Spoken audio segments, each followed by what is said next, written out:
1 nautika mile pada permukaan bumi adalah, okey, contoh katalah kita ada di sini, kita ada satu gambaran. Okey, ini bumi, ini pusat bumi. Okey, 1 nautika mile pada permukaan bumi, 1 nautika mile. Adakah jarak bagi sudut yang dicangkum oleh 1 minit di pusat bumi? Okey, kita dapat sudut 1 minit di pusat bumi memberikan jarak 1 nautika mile di permukaan bumi. Okey, itu maksud 1 nautika mile. Okey, 1 nautika mile is the length of the arc of the great circle which subtend a 1 minute angle at the center of the earth. Okey, sudut 1 minit, ini bukan 1 darjah ya, 1 minit. 1 minit di permukaan bumi memberikan jarak 1 nautika mile di permukaan bumi. Okey, kemudian the shortest distance from one point to another point on the surface of the earth is along the great circle. Okey, jarak terpendek bagi satu antara dua titik pada permukaan bumi adalah yang diukur sepanjang great circle.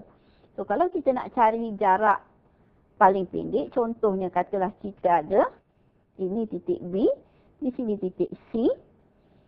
Adakah jarak ini, kita ada dua ukuran, sama ada jarak BC yang diukur sepanjang parallel of latitude atau jarak yang diukur daripada kutub utara. Okey, dan jarak terpendek adalah jarak yang diukur sepanjang great circle.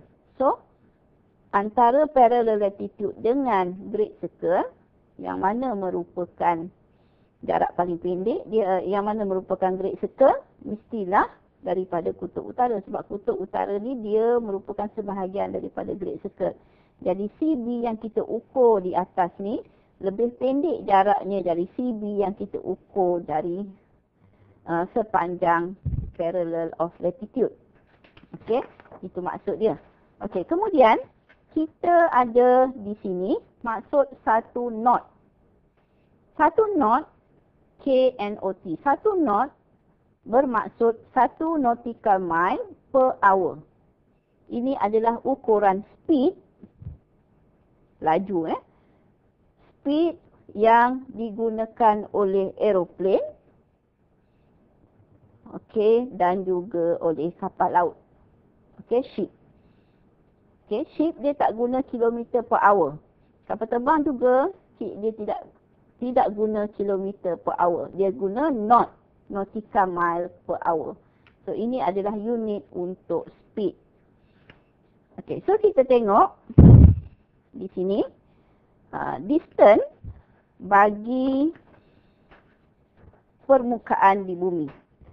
Okey, so kita lihat di sini distance DE. Kata kita ada satu bumi, model bumi kat sini. Okey, D tak nampak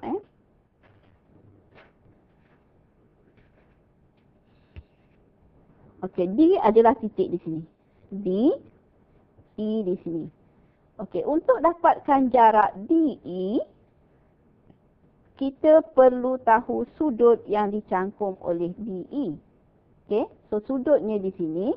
Dan sudut kita, bila kita dapat sudut dalam darjah, kita kena tukar sudut dalam darjah itu kepada minit. Sebab jarak 1 nautical mile sama dengan 1 minit pada pusat bumi sama dengan 1 nautical mile di permukaan bumi. Jadi sudut yang kita dapat dalam darjah, kita akan tukar kepada minit. Jadi sebab itu jarak DE sama dengan sudut A. Sudut A darab dengan 60 dulu untuk kita tukar kepada minit. Dan bila darab 60, jawapan dalam minit adalah merupakan jawapan dalam nautical mile. Ini adalah jarak bagi dua titik yang diukur di sepanjang great circle. Okey, sama juga dengan FG. Contoh FG dekat sini.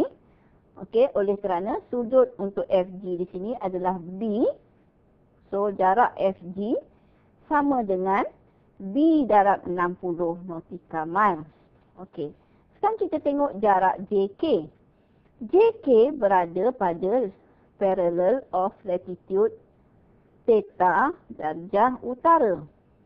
Okey. Jadi untuk mengukur jarak JK, kita akan darabkan dengan, kita guna cara yang sama untuk cari jarak DE dan FG sepanjang Great Circle, tetapi kita mesti darabkan dengan cos latitude parallel of latitude kita. Okey, contoh katalah parallel of latitude kita ini ialah 50 darjah utara. Maka untuk cari jarak JK, kita dapatkan sudut C. So C darab dengan 60, kita tukarkan kepada minit. Kemudian mesti darab dengan cos 50 darjah. Okey, itu adalah untuk mencari jarak pada parallel of latitude. Okey. Sekarang untuk mencari jarak along the latitude. Okey, latitude adalah meridian tadi. Meridian merupakan sebahagian daripada Great Circle.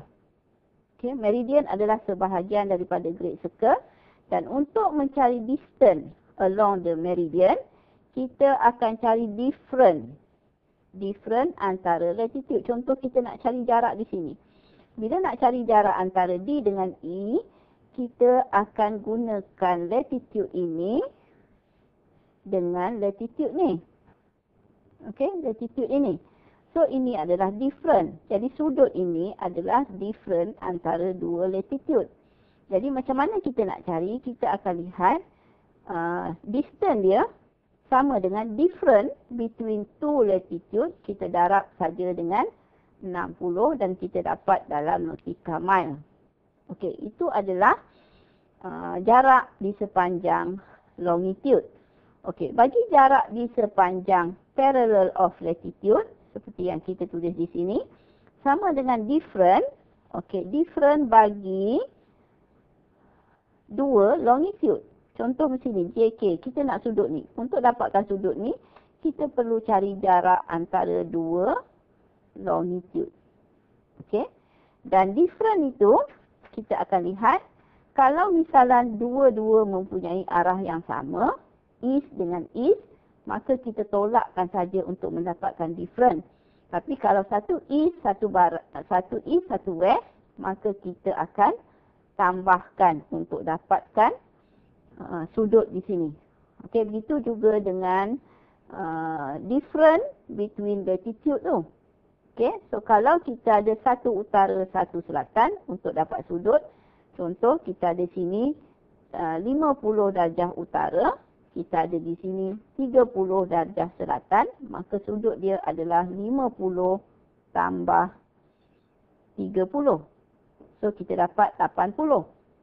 Okey, tapi kalau dua-dua utara, contoh sini 50, kita ada satu lagi parallel latitude sini 30. So sudut di sini adalah 50 tolak 30, kita dapat 20.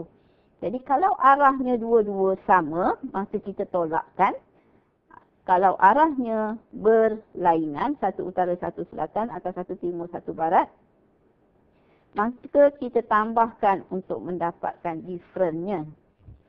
Okey? Jadi itu adalah kaedah untuk apa yang perlu kita faham tentang tentang jarak-jarak pada permukaan bumi. Okey. So sekarang ni kita lihat model di sini. Di sini kita letakkan satu bumi dan kita nak tahu apakah kedudukan, macam mana kita nak menyatakan kedudukan satu tempat di permukaan bumi. Okey, position on earth. Cara kita nak nyatakan kedudukan permukaan di bumi. Contohnya kedudukan Bandar Ipoh. Kedudukan Bandar Ipoh, berapa latitude dia dan berapa longitude dia.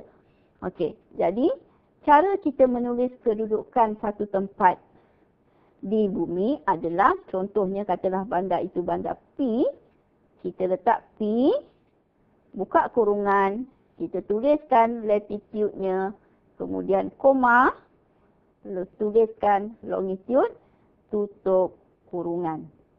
Okey, jadi itu adalah cara kita menyatakan position satu-satu bandar atau satu tempat di permukaan bumi.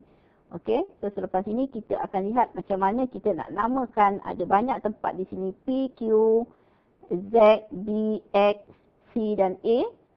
Macam mana kita nak namakan ataupun nyatakan kedudukannya di bumi.